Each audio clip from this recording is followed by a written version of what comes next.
Good evening. This is Mae Brussell. The title of this broadcast is World Watchers. This is program number 800, and it is April the 6th, 1987. Last week I was talking about 5 very dangerous people whose operations can be related to each other by agents and agencies, and I forgot to include number 6. For those of you who missed the broadcast, or in case I went too fast, or even if you know it, I'm going to list them again for you because they tie into past broadcasts that I've done and will, of course, affect the future, and they're very important. One was Reverend Potter Gale, who's now in jail, I believe on $1 million bond. He was arrested for planned violence and murder in Las Vegas.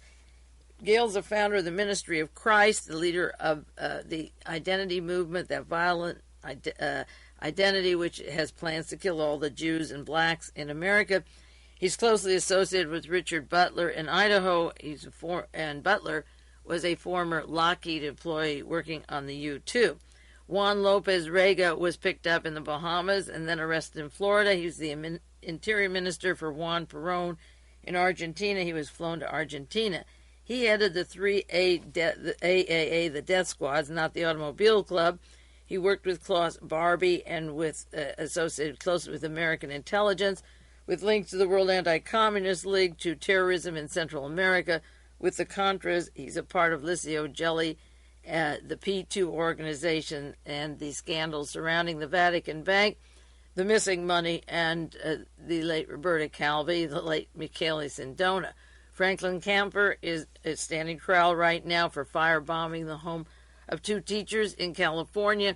He runs the terrorist school in Alabama that has notoriously almost bragged about training the Sikhs. The gentleman suspected of blowing up Air India, and they also put bombs on a plane that blew up in Japan before it was in flight over the water going to India. Francesco Pazienza is in a jail with hints, I read, in an article to name Alexander Haig and Michael Ledeen as his contacts. He's a liaison of the Vatican to the CIA, to the Republican Party, close contacts in Rome with Michael Ledeen through the whole story of developing the pseudo-plot that didn't work, that Agca worked for the KGB and the Bulgarians. Pazienza is currently locked up and being tried for the Bologna bombing that killed 80 people and injured many, many more. The bombing was in 1980. The trial is just taking place now. Stefano Delle Chiaie was arrested March the 20th. A very exciting arrest outside of the late Otto Skorzeny, who was a source of influence to him. Stefano Delle Chiaie had fascist, neo-fascist contacts all over the world, and he finally was picked up in Venezuela, and he was sent back to Italy, and he will stand trial there. He's a well-known fugitive, also wanted for many, many charges involved with drug trafficking and links to the Barbie, Mengele, Venezuela, Bolivia connections, which also tie to the United States.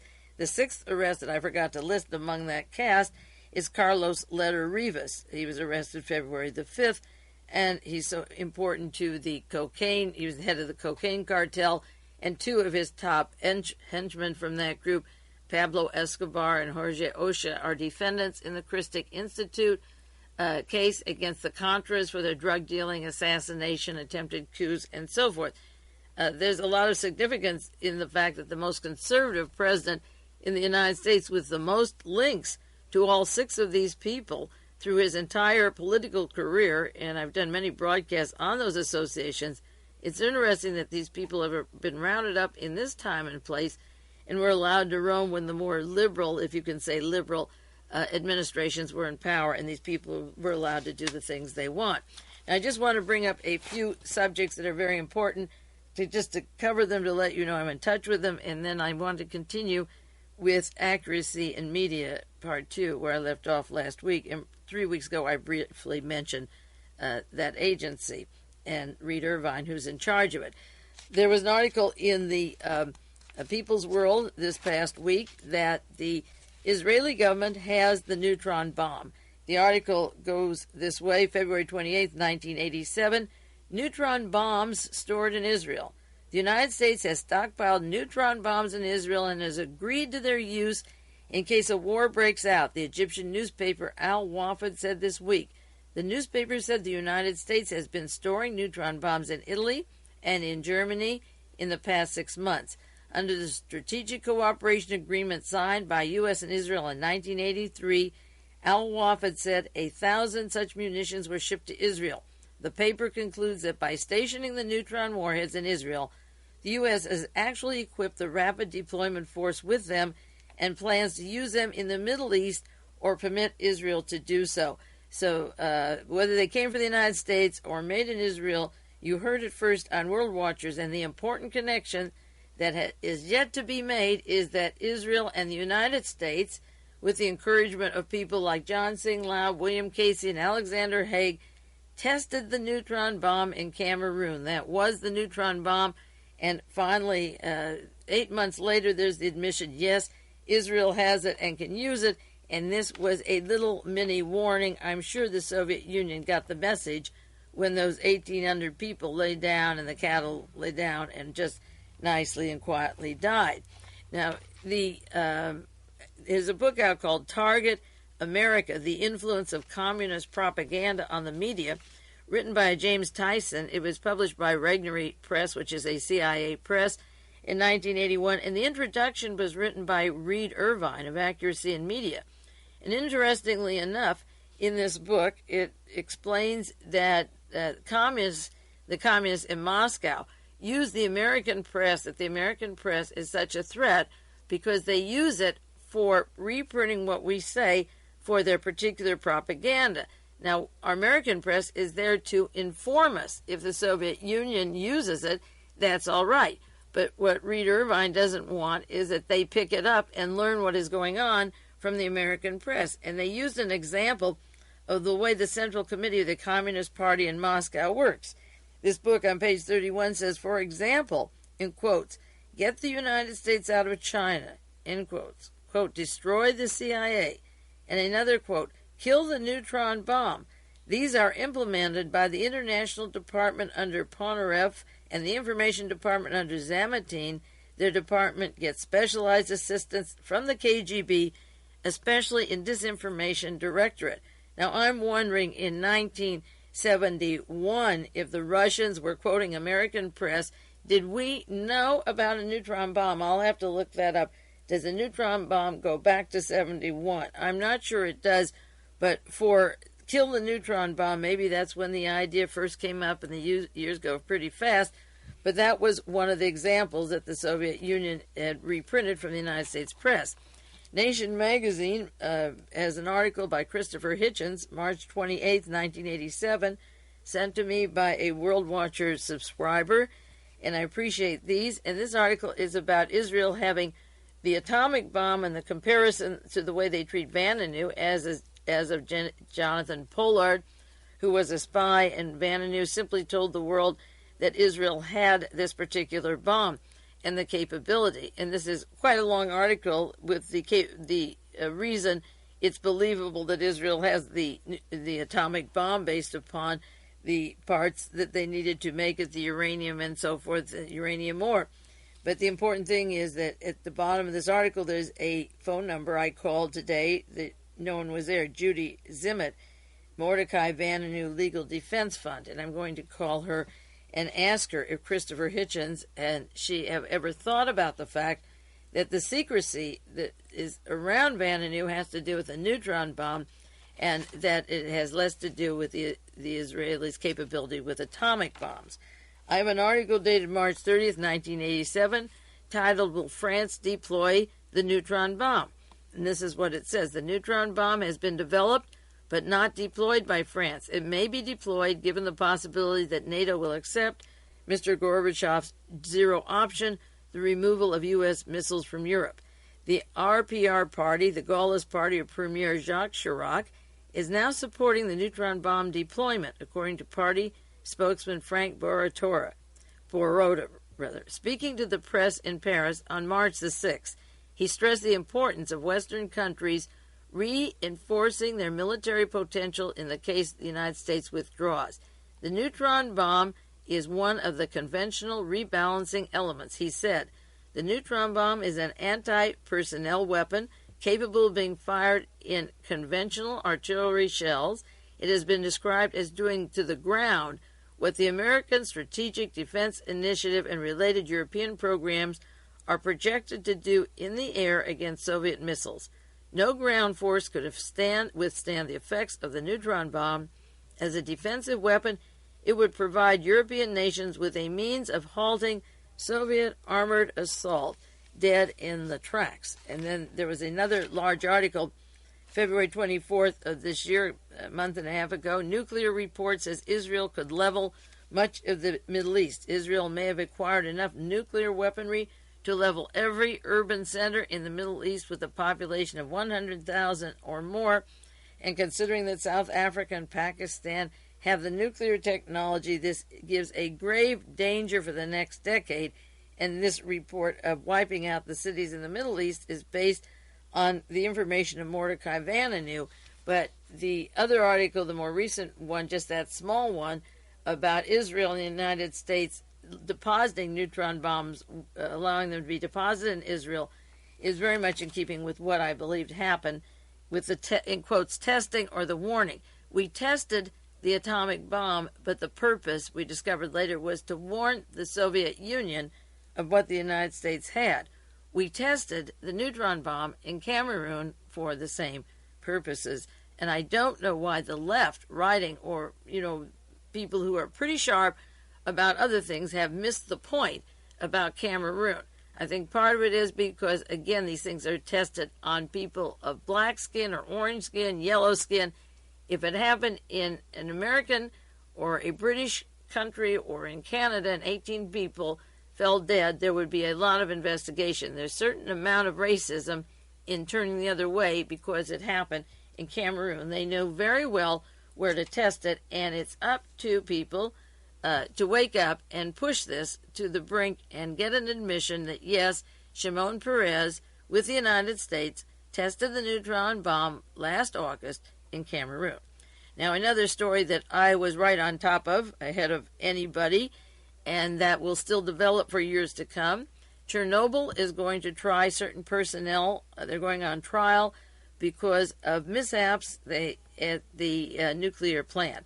The nuclear plant accident, I said, was a sabotage. And now certain people, the director of the plant and other officials who were fired, they were expelled from the Communist Party. They're going on trial, and they evidently weren't burned or touched by it. It caused 31 deaths, the evacuation of 130,000 people. And there's going to be a trial for those people that allowed it to happen, and the trial will be taking place about April 26th, I think, and with charges that when the explosion ripped through Chernobyl and sent a radioactive cloud throughout Europe, that they did not warn the head of the Soviet Union for at least 24 hours or more, and also by doing that, they allowed the information to come in. This won't be in the trial, but it came in from the USIA and the Radio Free America and so forth, so that it looked like the people on the outside cared more about persons living in the area than the Soviet Union themselves, and the other officials had not been notified. Another, just one more item before we get to accuracy in media. You've been reading about the war crimes files that belong to history. This is from the New York Times, again sent to me by a friend from the Kansas City Times. This has to do with the files of former Nazi war criminals that should be available to everybody, but which are locked up in the United Nations for absolutely no reason at all, and think about what the reason would be. This article says there are news stories that simply will not go away. The press forgets them. The bureaucrats try to hide them. The government tries to wipe them from national memories, and every once in a while they come up. This is about the United Nations, the secret archives of Nazi war criminals, hidden from historians, hidden from journalists for 40 years. There is no reason for them to be refusing to open them up. There's a deep reluctance on the part of the officials to open them up. In 1948, the Allied War Crimes Commission went out of business. They turned over files on 38,000 people who were war criminals, and they gave it to the United Nations that was 3 years old. The commission, 17 nations, never expected them to be put away and locked up. Imagine how much the world could change with 38,000 known war criminals protected by the United Nations.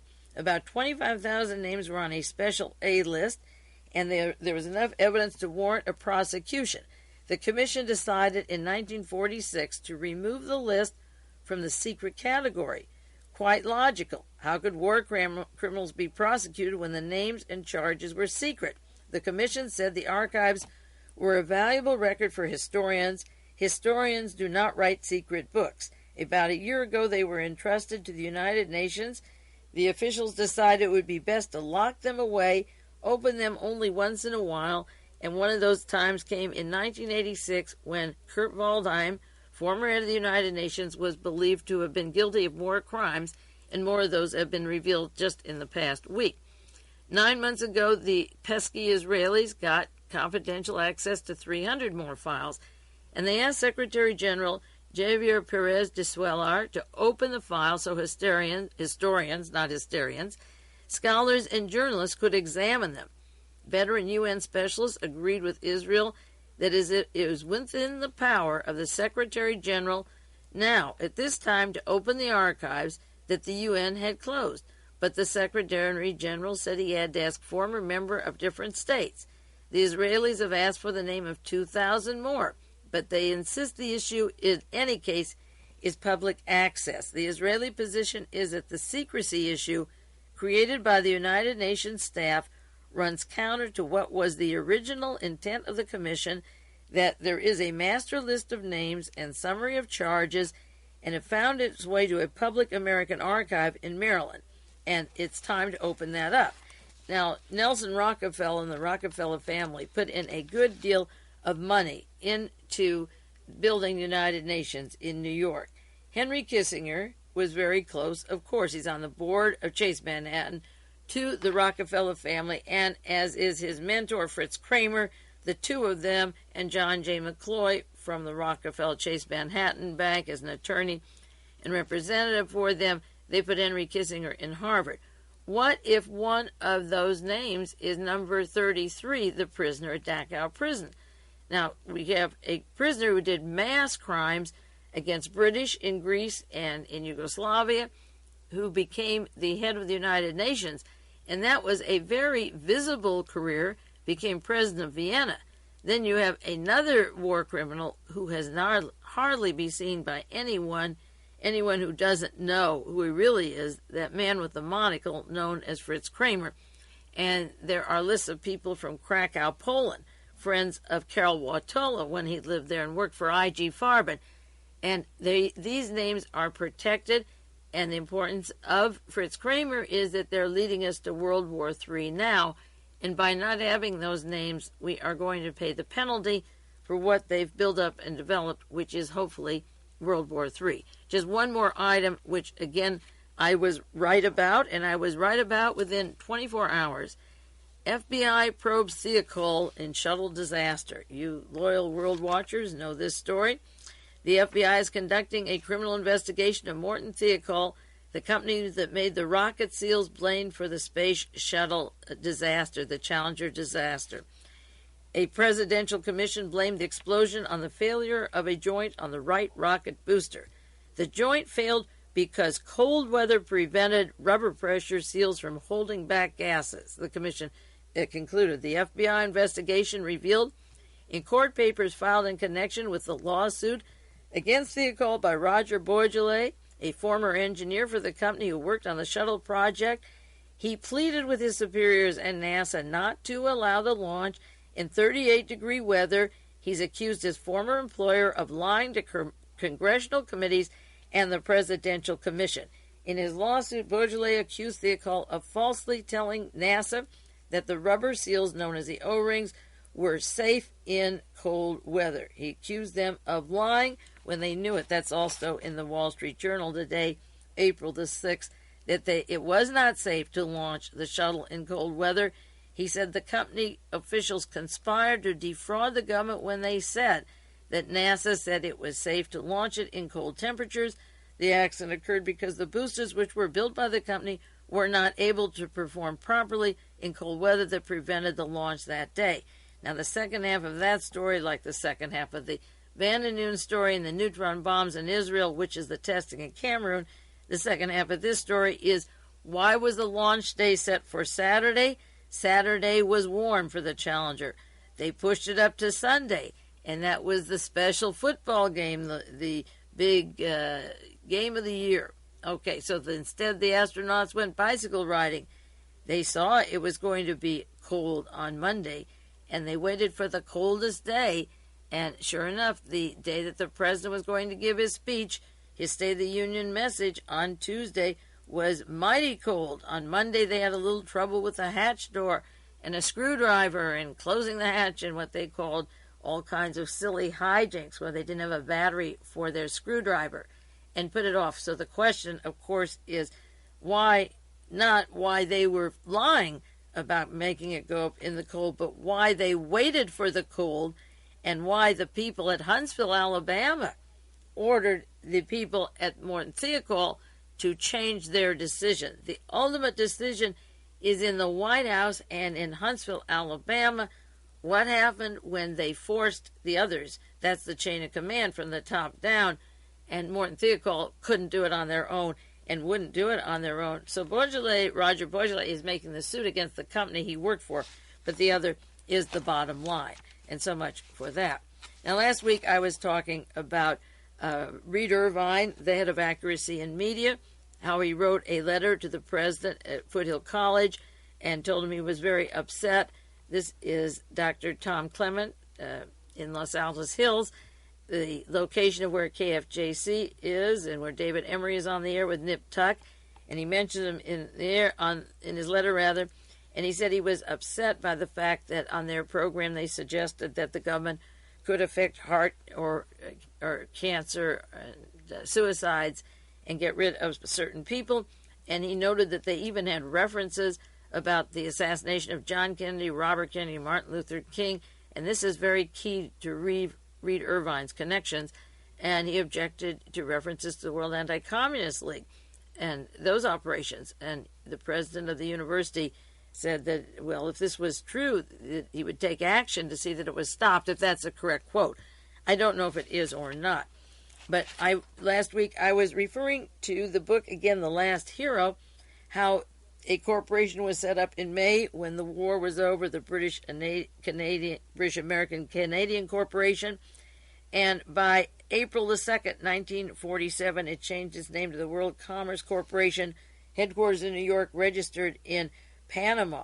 And the people tied into this, William Stevenson, intrepid, was involved with the Kennedy assassination with Albert Osborne, who sat on a bus with Mr. Norton, Don Norton, the double for Lee Harvey Oswald, and they passed through Montego Bay, the headquarters of William Stevenson in the Bahamas. And I cited various people directly involved in a lot of the Contragate and the political work that we've done through the years, hundreds of corporations that Mr. Donovan of the OSS put together with British intelligence after the war. Donovan helped set up this British American Canadian corporation that became the World Commerce Corporation. Donovan was working very closely with another person well known to Reed Irvine and on the board of the founding of Reed Irvine's operation, and that was none other than former Secretary of State Dean Acheson. And the people named in The Last Hero, the Richard Mellon Scaife family, are close to Accuracy in Media and Reed Irvine. But the very agencies that set up from the OSS to the CIA and use these corporations are directly involved with the persons on the board of directors of Accuracy in Media and Reed Irvine and his entire operation. I'll give you a few examples, and then I want to go to the board members of Accuracy in Media, a few of them. In the magazine Covert Action, this is spring 1984, they begin with a description of how this got started. Every one of these little dummy fronts has a bigger background where it mushrooms. It looks small, but behind it are a lot of giants. It's the same thing is happening with Contragate when Albert Hakim comes out to Silicon Valley to buy Stanford Technology. It was the child of a monster, and he taps into the monster. And Reed Irvine has tapped and used and is part of this monster. And all he needed was Dean Acheson on the board of this organization when it got started. And he had entree to the whole group that are described in The Last Hero, the book about Donovan. I'm quoting, this is from Covert Action. Accuracy in media's background. And I read a little bit of this on the air last week. I want to do just these two paragraphs over again. Its beginnings were modest with a reported $200. AIM was formed in September 1969. That's as soon as Robert Kennedy, Martin Luther King were killed, and of course the media would be following their murders, just as they did John Kennedy's assassination, and we did. And they became incorporated in 69, started in 69, incorporated in 71. That's when Henry Kissinger was in charge of the National Security Council. Richard Nixon had the COINTEL program, the MK Ultra, the operations against American citizens, opening mail, bag jobs, and so forth. But you're not supposed to tell people about that. It came out later. But this was formed in that time period. The original advisory board included, until his death in 71, former Secretary of State Dean Acheson. And that's a key name in addition to the others that joined here. The trio that signed the incorporation documents comprised of John K. McLean, an investment broker and past publisher of Underground Conservative, Abraham Kalish, who worked from 1949 to 58 with the United States Information Agency, and from 58 to 71 at the U.S. Army's Defense Intelligence School. So he goes from there in 1971 to an organization that's going to affect accuracy in academia, teachers on campuses, and monitor what they do and tell the presidents of the university, and accuracy in media, to listen and see who is getting out the truth, not the lies, and then get rid of them because they're telling the truth. Reed Irvine was born in 1922, a Mormon. He went into the Marines. He was a Japanese language officer in the Pacific. He worked in the War Department as a member of the U.S. Occupation Force in Japan, went to Oxford, England, came home, joined the Federal Reserve, and worked there for 25 years. In the early years, AIM was run by Abraham Kalish of the Defense Intelligence School, and he began with Reed Irvine, and then as the years went on, Irvine left the job of Federal Reserve and took on more importance with AIM. Their early tax return in 1971, 16 years ago, was $5,000. Now it was $51,000, but there's much more going on than that. Now, regarding, I'll go back to the board of directors and go to it forward in 1 minute. I just want to use some examples of Dean Acheson and the importance he had, because he was one of the founders on the board, and these people are there for a reason. He was Deputy Secretary of Defense, then he was Secretary of Defense, but he was more than that. He worked with William Donovan and Allen Dulles of the OSS, CIA. Then he's in charge of hiring Frank Wisner. If you read The Bolera's Secret, you find that Frank Wisner recruited all the Nazis from Eastern Europe that infiltrated our intelligence system, and many were in the Dallas-Fort Worth area, creating a fabric of a lie about Lee Harvey Oswald, just as Michael Ledeen and Claire Sterling, Paul Henson, Francesco Pazienza did the lie about the shooting of the Pope and making it the KGB. The whole fabric of using the White Russian Tsars in the Dallas-Fort Worth area was to create a communist plot that killed John Kennedy. And these people fabricated a lot of stories, and the Warren Commission took the stuff out of context and didn't even need their fabrications or their lies, but had a multiple list of witnesses, some who never met the Oswalds either one in their life or met them once or twice, and have so much to tell about the Lee Harvey Oswalds. The reason it's easy to follow the pattern of events such as Ajan, the story of the KGB, and the development is that it is identical to what happened during the Warren Commission hearings, and after spending 9 years reading those and retyping them and becoming an expert at the field of avoidance and staying away from the real issues and trying to taint what's your original cover story, you learn the process by using these witnesses. And Dean Acheson, one of the founders of AIM, again, had the network of the very people that were involved in the assassinations. That could explain why he doesn't like David Emory or Nip Tuck talking about who killed John Kennedy, Robert Kennedy, or Martin Luther King. We'll take a 1-minute break and get back to Reed Irvine and some more on accuracy in media. This is Mae Brussell, and the second half of World Watchers, it is, program number 800, and I'm talking about Reed Irvine and accuracy in media, and later today or next week I'll run down again. I did it very quickly and superficially, just get an idea of the kind of people putting money into the organization of Reed Irvine. I want to go into a little bit more detail about board of directors and the thinking of this organization. And keep in mind that Abraham Kalish of the United States Intelligence Agency went to accuracy in media and helped form this with Reed Irvine, who had been with the Federal Reserve for 25 years. So obviously business interests are involved. The United States Defense Department is involved in intelligence.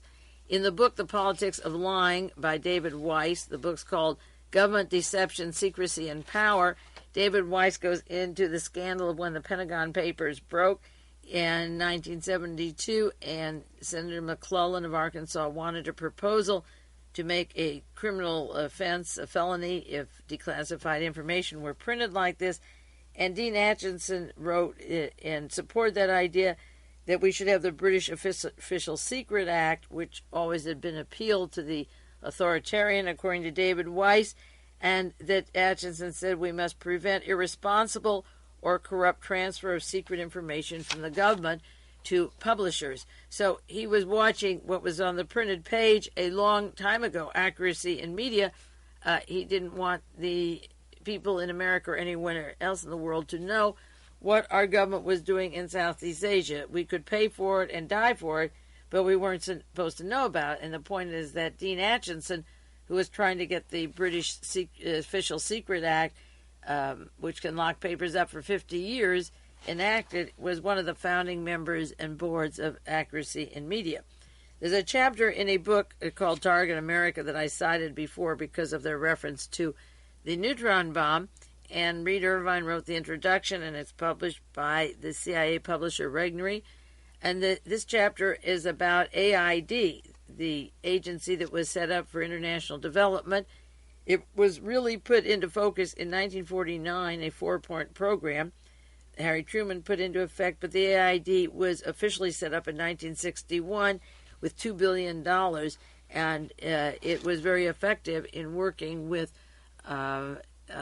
torture and with setting up police departments. And in this chapter, it cites Dan Mitrione from Uruguay, who was described in the movie State of Siege. You remember that movie that came out in 1970 and the martial law that happened.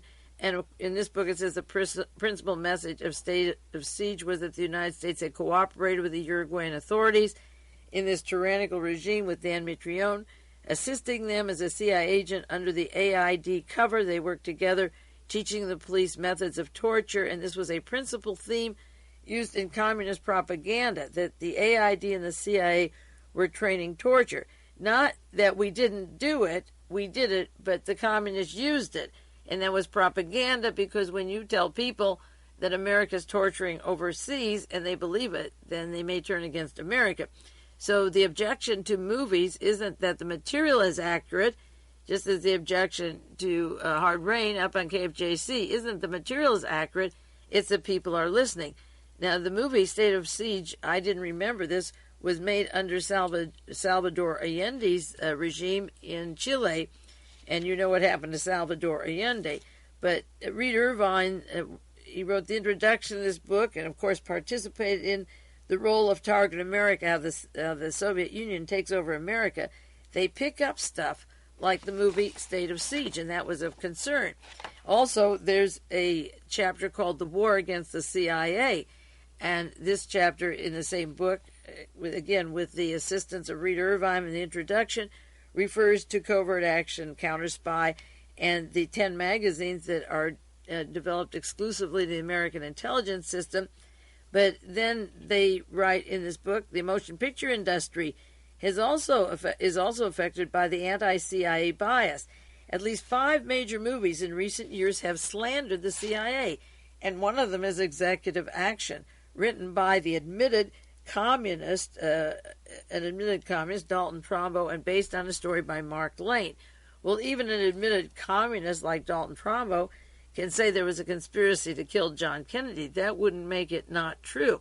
And what they objected to was all the president's men, which implies that Woodward and Bernstein might be in danger of being killed by the CIA, or 3 days of the Condor. Now, 3 days of the Condor is an operation which takes place in Colonia Dignidad, and when Eugene Hassen first landed in Nicaragua, he said he was part of the Condor operation. I want to put in the details of that, and that indeed goes back to the death squads of Jelly and Stefano Delle Chiaie and Lopez Rega, the names that I had on the air just a half hour ago in the same broadcast. They also objected to the movie Scorpio, portraying the CIA as a villain, or Hopscotch, a comedy where Walter Matthau and Glenda Jackson were going to make these FBI and CIA look like blundering fools. Well, John Belushi, just prior to his death, was going to make Moon Over Miami, which made the cocaine traffic coming into Miami be not part of the notorious, obvious cocaine dealers, but the big traffickers with the FBI that were supposed to be investigating him. That was his next movie before he was killed in Los Angeles. So the movies are a threat, and movies on the assassination or the Condor are cited as examples, or All the President's Men, the Watergate story, as being dangerous for the media and stuff that the Russians can pick up. But in the process of making these movies, Americans can get educated also. Now, at the end of during World War II, before the end of it, Dean Acheson, again, one of the founders and on the board of Accuracy in Media, were close with Mr. Donovan and with the intelligence systems. And in the book Armies of Ignorance, a wonderful book written by William Corson, he tells about the role of Dean Acheson, and he had inside information during the war that our security was broken, and that the Germans were picking up information that the British were fearful. They wanted to communicate to us about their lack of security, and Dean Acheson was very early into working with Mr. Wild Bill Donovan of the OSS on these matters, and Alan Dulles of the OSS, who was later on the Warren Commission. And in Armies of Ignorance, it says Secretary of State Burns decided that he would hand over the intelligence analysis capacity on a silver platter, and he directed Undersecretary of State Dean Acheson to take charge. And Acheson in turn asked Colonel Alfred McCormick, who during the war had been had worked for the brought out of organizational chaos and surrounding analytical intelligence. He made sense out of it for the Army's G2, and so that people important to the war effort after the war were selected by Acheson on the board of Accuracy and Media later to work with the intelligence community to get the Cold War going again. This was as early as March 1946, and Acheson was working on that. He also, in this book, he was also important in helping set up covert operations with the Office of Policy Coordination. And in December of 1968, there was a report on the OPC in the United States and the intelligence community that said that these operations had been taking place since 1948 or earlier. And then they went back to the history of the OPC, and it turned out that when Mr. Donovan and the others wanted an expert to help them advise them on how to set up the intelligence community, they had Secretary Marshall turn to Frank Wisner, serving as Deputy Assistant Secretary of State, and Marshall's choice was not without considerable irony. Wisner was one of the moneyed New York legal establishments who worked in the OSS. He came from Laurel, Mississippi, and Wisner was brought in by Dean Acheson. They asked Acheson about somebody to work as a person who would be good with the intelligence community, and according to this book, Armies of Ignorance, it was none other than Acheson on the board of the Accuracy in Media years later, who brings in Wisner.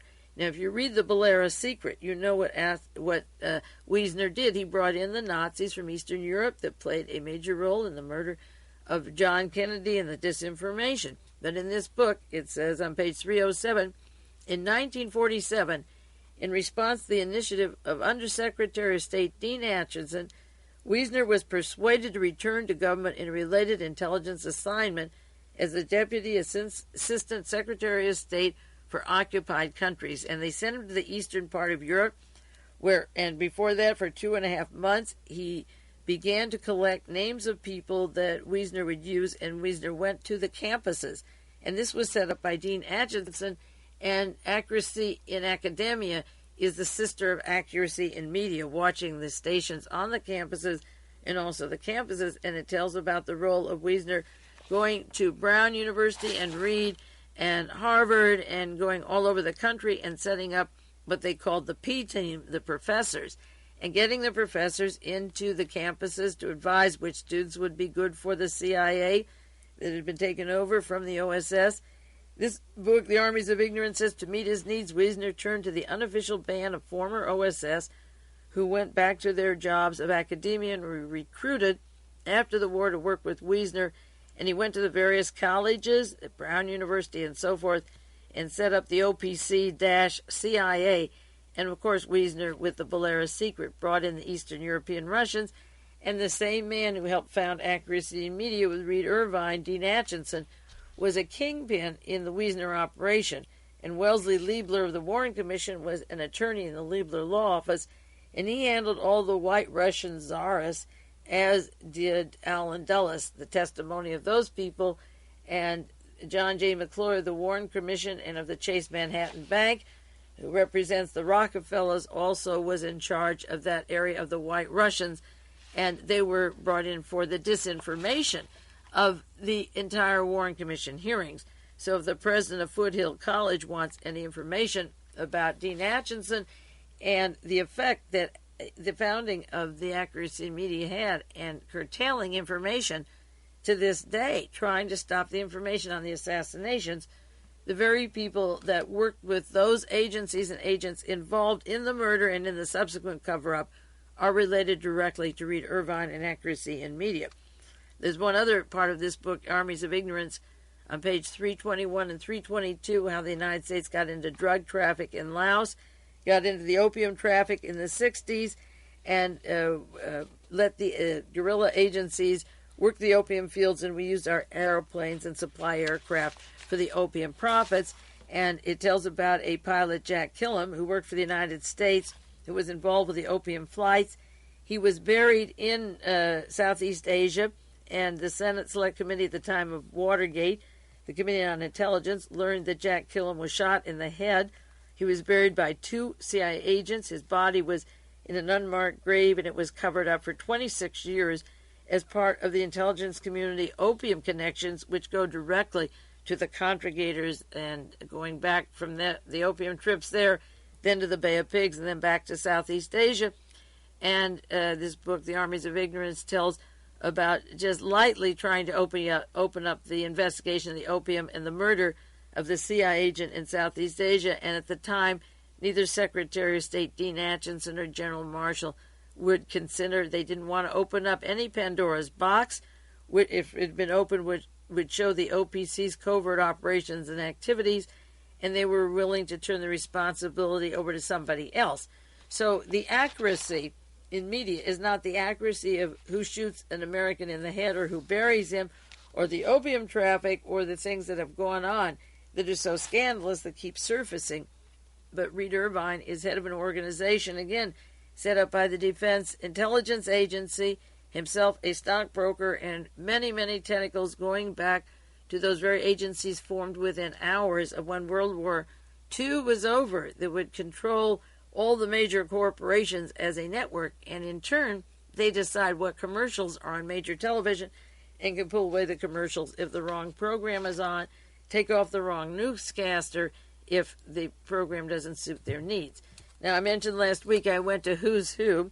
It's pretty old, but I didn't update what they're doing now, but I got a list of the people of accuracy in media, and I want to share some of those with you for just the remainder of the time and maybe next week.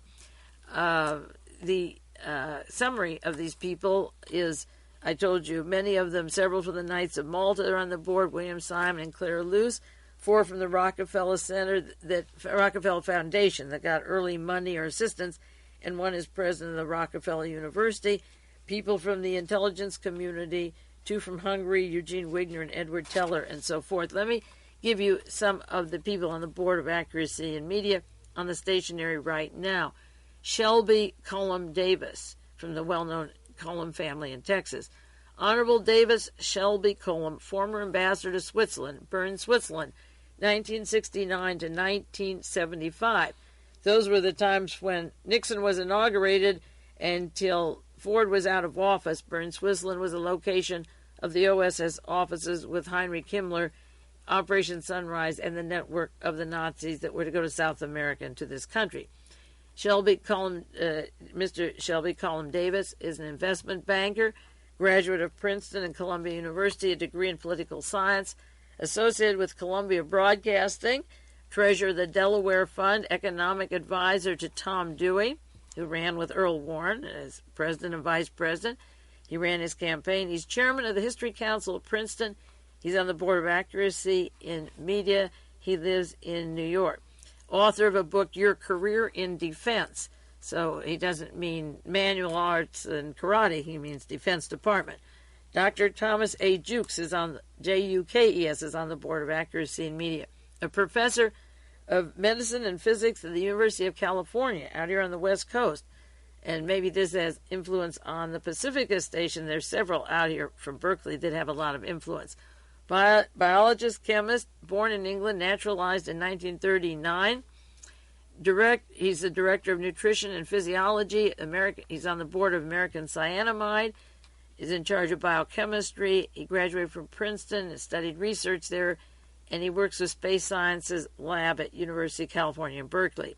He's involved in nutritional science, UCB National Advisory Board of the Accuracy in Media since 1976, living in Berkeley, and he's a member of the editorial board on biochemistry and genetics and other journals. Midge Decter, a writer from the University of Minnesota, she graduated there, also attended the Jewish Theological Seminary for 2 years, married to the conservative publisher Norman Potterhart. She's the mother-in-law of Elliot Abrams, who has access to Middle East and Brunei funds when the Congress says you can't have them for the Contras. She's assistant editor of commentary with her husband. She was editor of the Hudson Institute. I believe that's Mr. Kahn of the atomic bombs. She helped write for CB Legacy Books, which is a media outlet, executive director of Harper's Magazine, and she's the director of Heritage Foundation, a close to the Nixon administration and the powers that be in Washington. Harry Gervey Sagerman is an investment executive from New York City, attended Princeton. He's with Dominic, a New York international investment firm, specialist capitalist research. He works with the Japan Fund in New York City. He's vice president of Fidelity Management and Research in Boston, vice chairman of Fidelity Pacific Fund in South America. He served with the Huxley Institute of Biosocial Research, which I thought was rather interesting, with investments in South America and Japan, the Huxley Institute of Biosocial Research. Carl Robin Bendestein, Bendestsen, corporate executive, attended Stanford, was admitted to the California, Ohio, Washington Bar, and the Supreme Court, counseled to the Defense Department since 1948, director of U.S. Railroads, chairman of the Panama Canal Commission, 1950 to 54, and counsel of the Champion Paper Company. He's a chairman-president of the Champion Paper Company, international chairman of Westinghouse Electric. He was U.S. ambassador to Germany in 1956, vice president of the Defense Manpower Commission. He served in the U.S. Army from 40 to 46, a special representative to the Secretary of the War, General Douglas MacArthur. There's a lot of scientists and military involved on the board of directors of the Stationery of Accuracy in Media. Dr. Eugene Paul Wigner, let me just finish Carl Robin Bendestein. There's more on him. He was director of the evacuation of Japanese from the West Coast in 1942 to be put in the concentration camps. That was actually run under California Governor Earl Warren, who again ran with Tom Dewey, another member of Accuracy and Media Board, Shelby Cullom Davis, ran the campaign of Dewey. Carl Bendestein was in charge of the evacuation with John J. McCloy, who ends up on the Warren Commission and who also released all the top Nazis in Germany as soon as he had a position with that government after the war. Carl Benenson has 10 or more military decorations, the Oak Leaf, the Bronze Star. I won't list them all. He has the Medal of Freedom, and he's a member of the Bohemian Club, the Houston Petroleum Club. His home base is Washington, D.C. Dr. Eugene Paul Wigner, many of you know his name. He came over from Hungary in 1937, naturalized in 1937, came to the U.S. in 1930, taught at the University of Wisconsin in 1949. He was a chemist and an engineer in Berlin, Germany.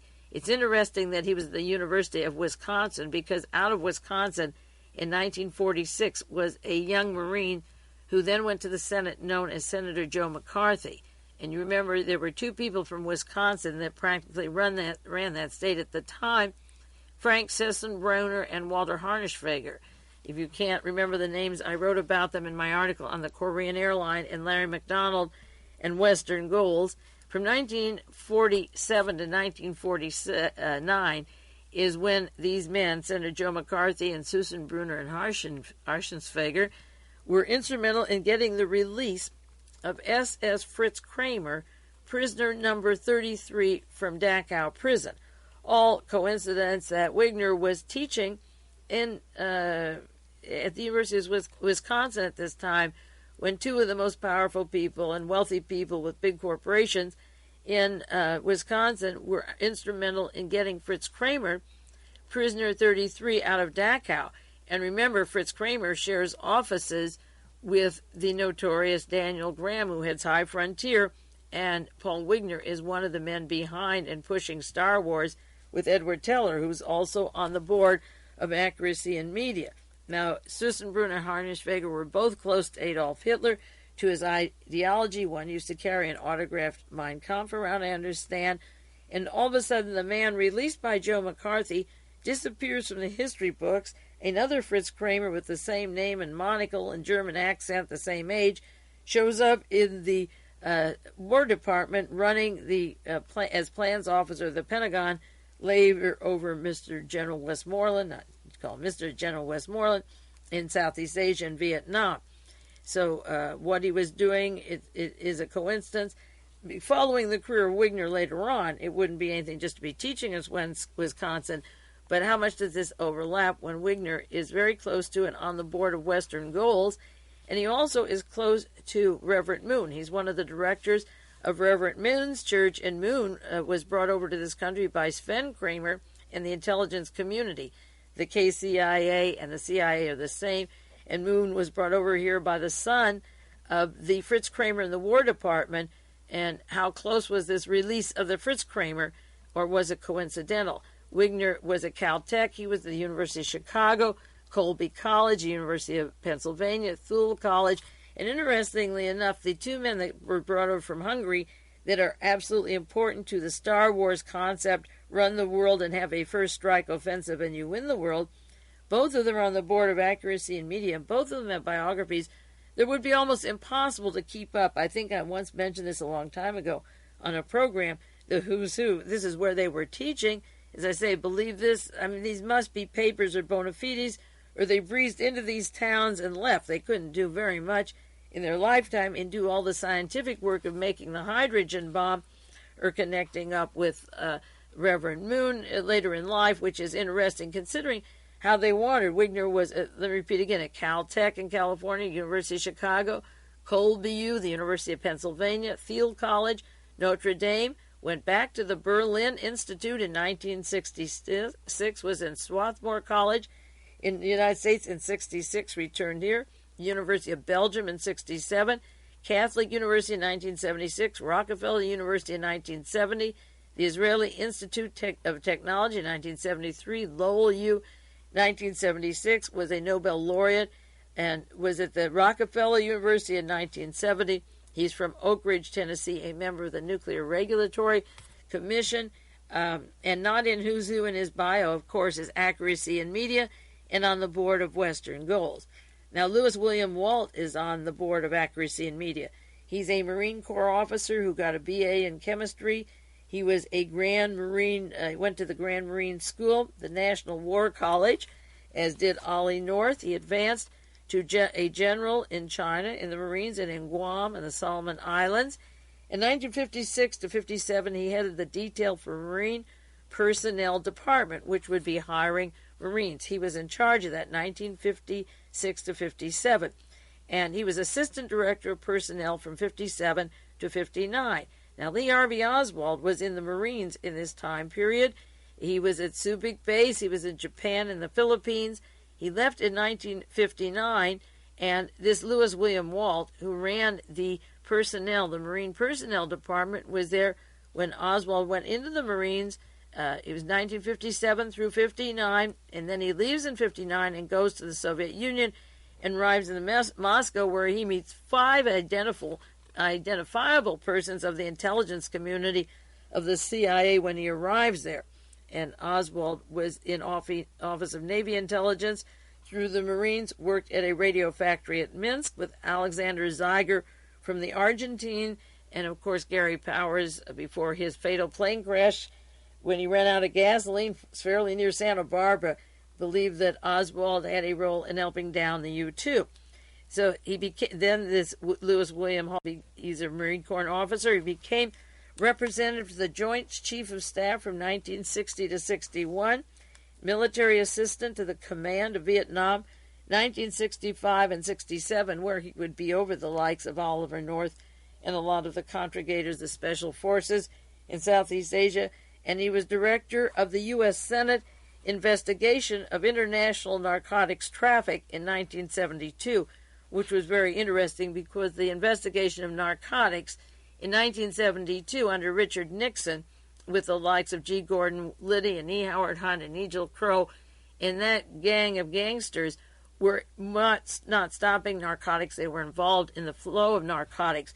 So these people have very interesting backgrounds, and this is just touching a little bit of the resource of the board of directors and the things they could know or work with in the time periods where they were located. And the escalation of narcotics began in 1972. That's when the cocaine kernels were in operation, was when Klaus Barbie was escalating, when the Guggenheim Bank was beginning to fill up with the narcotics traffic of the Marines. In the early 70s, Francis J. Nugent from Australia was working with Thomas Kleins of the CIA, General Richard Secord, Mr. Chichi Quintero with Air America, with the Marines, and the Green Berets, and so forth, and the Laotian poppy growers that were putting their money into the Guggenheim Bank. All of this escalating in these periods of 72, and he was director of the Senate investigation, being a Marine when the Marines were absolutely tied up then and still are in current information that you see.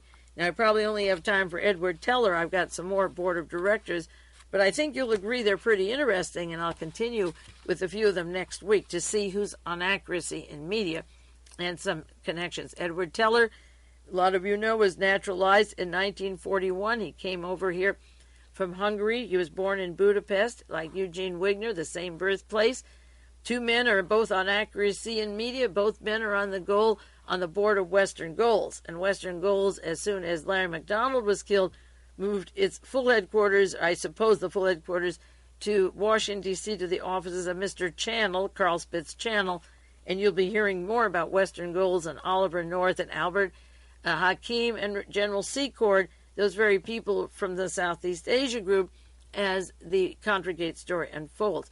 He was a student in Germany, 1926 to 28, in Munich, 28 to 29, Leipzig in 1930. And then Teller's biography is like Wigner's. I don't know what it means. Department of Science in Yale, 1959 in Alaska, 1960 at Fordham University, 1960 George Washington University, 1960 University of Southern California, St. Louis, Missouri in 60. Now, all the time he was working with Los Alamos and Lawrence Livermore Lab, so he was doing, short courses, 3-day courses, 4-day courses. He was at Rochester Institute, Boston University, Seattle University, Cincinnati U, University of Pittsburgh, Pepperdine College, University of Detroit, University of Clemson, Clarkson College, back to Heidelberg, Germany in 1977, and St. Mary's College in 1964. He was research assistant in Leipzig, Germany in 1921 to 31, 10 years under the auspices of the Rockefeller Fellow, it was called, the Foundation or the Money, in Copenhagen, Denmark in 1934, the University of London in 1934. He was a professor of physics at the George Washington University, 1943 to 46, when he's working on atomic and hydrogen bombs, and he was an engineer, Manhattan engineer, for the early projects put together at the University of Chicago, 1942-43. I have to stop because time is running out, and I want you to get a little more vignette of accuracy in media, the names that he has just on the letterhead, on the left side of the letterhead, who these people are, besides who put money into it, the military, intelligence, defense, Star Wars people, and why the newspapers and the colleges are so void of information available to people comes going way back to the Wild Bill Donovan days and the OSS, to Frank Wisner, to Dean Acheson, to Reed Irvine. There's a connecting link of these people. I'll be back next week to continue with some more board of directors and update some other Congregate news, but this is very basic to curtailing our freedoms on the radio and at college campuses. This is Mae Brussell. Keep sending envelopes. I'll give you the sources of information so you can follow this with me.